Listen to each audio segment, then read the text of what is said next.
কি খেলা দেখাইলো সাইফ হাসান।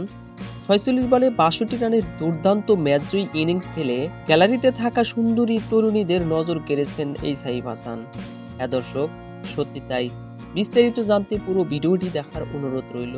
দর্শক, আজকের দ্বিতীয় ম্যাচে মুখোমুখি হয়েছিল রংপুর রাইডার্স বনাম ফরচুন বরিশাল। ফরচুন বরিশাল আগে ব্যাট করতে নেমে একেবারেই ধরাশয়ী হয়েছে রংপুরের বোলারদের কাছে। সর্বশেষে ১২৫ রানের টার্গেট দাঁড় করায় রংপুর রাইডার্স। সর্বশেষে ১২৫ রানের লো স্কোরিং টার্গেট দেয় রংপুর রাইডার্সকে। শুরুতে পরপর ২ উইকেট পড়লেও পরে অ্যালেক্স হেলস ও সাইফ হাসান দুর্দান্ত একটা পার্টনারশিপ করে, যে পার্টনারশিপই রংপুরকে জয় এনে দেয়। বিশেষ করে সাইফ হাসান দুর্দান্ত ছিলেন। ৬-৪ ও ৩ ছক্কার সাহায্যে ১৩৪+ স্ট্রাইক রেটে ৪৬ বলে ৬২ রানের দুর্দান্ত ইনিংস খেলেন এই সাইফ হাসান, যা দেখে হতবাক হয়ে পড়ে গ্যালারিতে থাকা সুন্দরী তরুণীরা। এমনকি তাকে বাহবা দিতে থাকেন যে এমন সাইফই তো আমরা দেখতে চেয়েছিলাম, এমন হার্ড হিটার ব্যাটসম্যান বাংলাদেশে আছে, এটা দেখে আমরা গর্বিত।